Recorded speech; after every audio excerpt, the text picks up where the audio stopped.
যে ওই লিফলেট ছড়াচ্ছিল, এরপর একজনের তোলার চেষ্টা করেছে।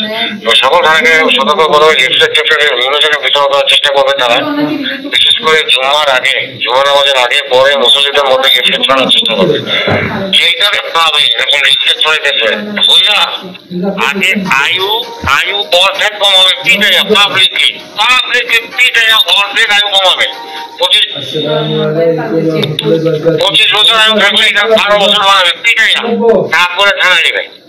এখন যেখানে ধরছে দিচ্ছিল এটার অবস্থা কিন্তু মুমূর্ষ।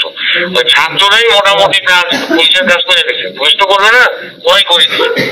এই অবস্থা এই সমস্ত ছাত্রলীগ যুবলীগ এরকম ভাবে পলিটিক্যাল কাজকর্ম করবে, লিফলেট ছড়াবে, মিছিল করবে, এইগুলারে থানায় আনার আগেই আয়ু অর্ধেক কমে আনতো।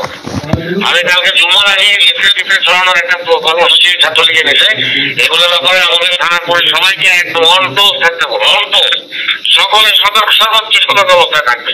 আমি আমার থানার ওসি এবং অন্যান্য যারা আছে এদের কাজে এই যে আওয়ামী লীগ এবং ছাত্রলীগ দমনের কাজে, ছিনতাই, মাদক, জুয়া, এগুলা চুরি ডাকাতি দমনের কাজে আর এক বিন্দু সইতে দিলেও আমি সহ্য করতে পারবো না।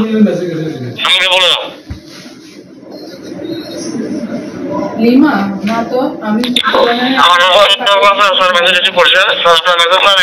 আমার সকল থানাকে দিয়ে দিয়েছিলাম স্যার।